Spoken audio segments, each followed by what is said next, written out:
Hi, Dan here at Scooterotica. Right, just thought I'd do a quick video to let you know what's been going on. It's the first week in May, and today's the first day that the dyno has been officially open again. So I just booked one scooter in today. Just with it being the first day back, I wanted to make sure I'd got all the systems set up properly and I was happy with all the way everything was working. And thankfully, apart from one or two very minor glitches at the beginning, it's been a really trouble-free day.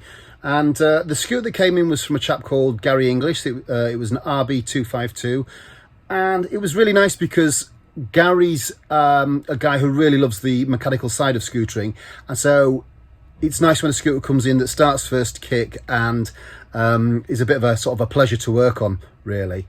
So we got the RB250 on the dyno. It's running a 62mm crank with a 118 rod.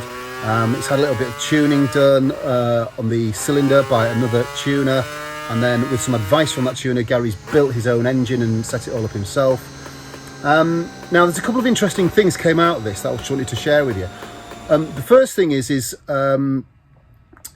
already had this scooter on another dyno, and it was interesting because that dyno was a step dyno, and it was at I believe, and I don't know who it is, but it was at a motorcycle outlet rather than a scooter outlet.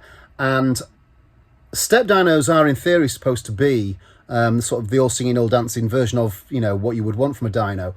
But I think, like anything in life, it comes down to who's operating it and what they know about scooters and what they know about jetting and how they can combine all that knowledge onto the machine that they're working on at that time and give the best results. Because when it came in, I ran it up on my dyno and immediately I could just see it was running lean.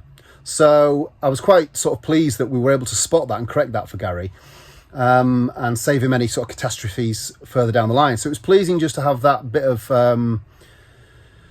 you know, bit of room to sort of operate on this system and get that corrected for him.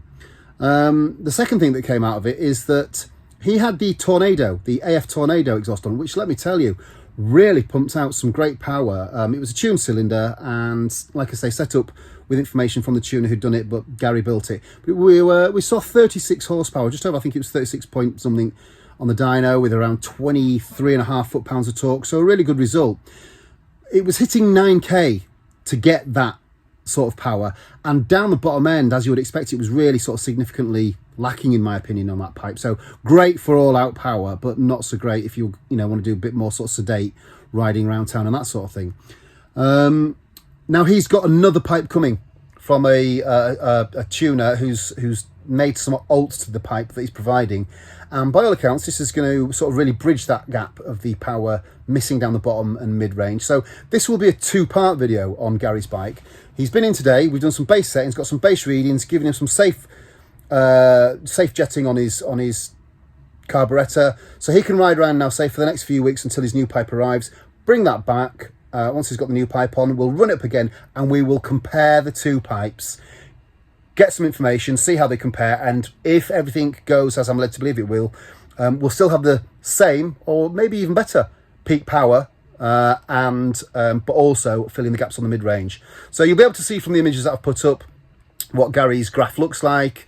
You'll be able to see the nice tweak that he's done to his own inlet manifold on over the standard RB manifold, which was quite a nice touch, and a few other bits and pieces. But lovely scooter, nice to have it on the dyno, nice to have this first day with just one scooter to work on. We've got busy days for the rest of this week and the rest of next week, but the inquiries and the bookings are coming in thick and fast, which is very pleasing. So it's just great to be back. So we'll see you on the next video, and we'll follow up on this one later on when his new pipe comes in and see what the differences are. See you on the next video.